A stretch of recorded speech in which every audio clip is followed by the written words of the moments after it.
الحمدللہ وحدہ والصلاۃ والسلام علی من لا نبی بعدہ۔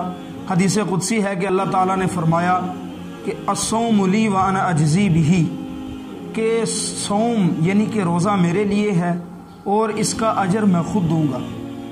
باقی اعمال جو ہیں ان کو کرنے کے بعد کیا ملتا ہے، جیسے انسان نماز پڑھتا ہے تو اس کی نماز ادا کرنے کے بعد اس کی جزا میں جنت ملے گی، حج کے بعد جنت ملے گی۔ واحد ایک ایسا عمل روزہ ہے کہ جس کو کرنے کے بعد اللہ تعالیٰ بذات خود ملیں گے۔ تو یہ روزے کی اہمیت ہے۔ روزہ 3 چیزوں کا نام ہے۔ جو انسان ان 3 چیزوں پہ عمل کرتا ہے گویا کہ وہ روزہ دار ہے۔ وہ 3 چیزیں حلال ہیں، جن کو ترک کر دیا جائے تو وہ روزہ ہو جاتا ہے۔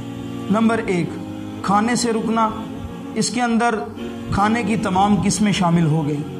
نمبر 2، پینے سے رکنا، اس کے اندر دنیا کے تمام مشروبات، چاہے وہ آب زمزم ہو، چاہے وہ آب حیات ہو، چاہے وہ کولڈ ڈرنک ہو، کچھ بھی ہو، اس کے اندر تمام کے تمام مشروبات شامل ہو گئے۔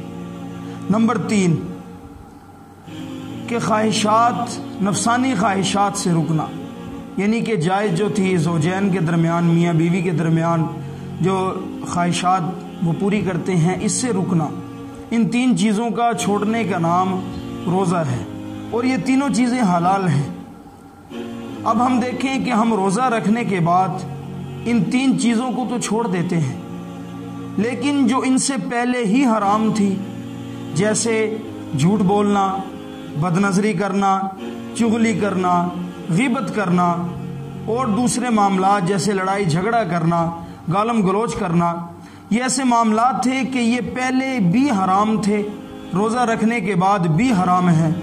جبکہ جو 3 حلال عمل، جو کھانا ہے، پینا ہے اور ہم بستری سے رکنا ہے، یہ 3 حلال کام تھے، اس سے رک گئے تو روزہ۔ تو اب ہم نے یہ 2 چیزیں دیکھنی ہیں، ایک حلال چیز ہے، ایک حرام چیز۔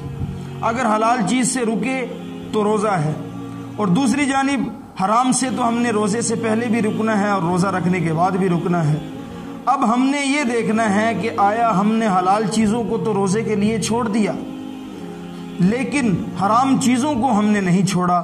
روزہ رکھنے کے بعد ویسے ہی ہم جھوٹ بول رہے ہیں، اگر ہم تاجر ہیں تو جھوٹ بول کے اپنا روزی روٹی کما رہے ہیں، ہم اپنا مال بیچ رہے ہیں۔ اگر دنیا داری کے اندر ہم دوسرے معاملات میں الجھے ہوئے ہیں تو دوسرے کی چغلی کر رہے ہیں، غیبتیں کر رہے ہیں، تو اس سے کیا ہمیں روزے کا اجر مل جائے گا؟ تو یہ ناممکن ہے۔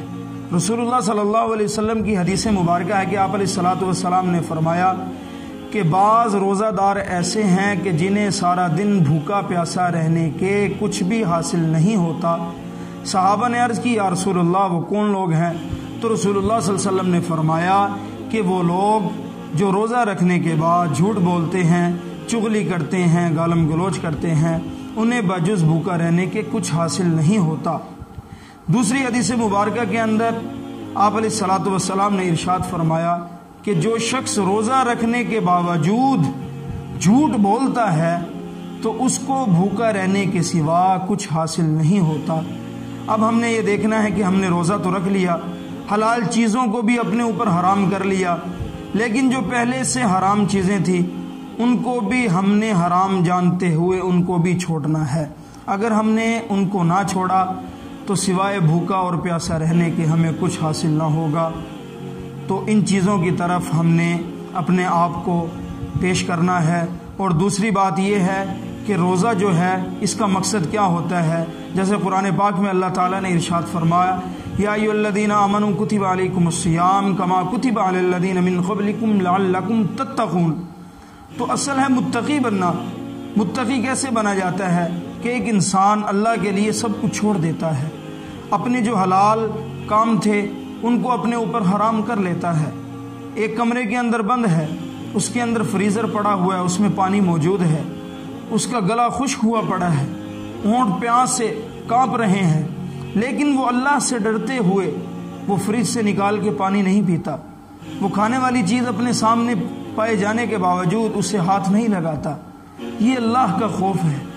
یہ تقویٰ کی پہلی سیڑھی ہے جو ہمیں کلام مجید سے اللہ پاک نے ارشاد فرمایا کہ متقی بننا ہے۔ تو متقی بننے کی طرف روزہ جو ہے یہ ہمارا پہلا قدم ہے۔ تو اس لیے اگر ہم روزہ رکھیں تو ہر چیز کا خیال رکھیں، جیسے ہم نے حلال کو حرام کر لیا تو جو پہلے سے حرام تھی ان کو بھی ہم حرام جانیں۔ جزاکم اللہ۔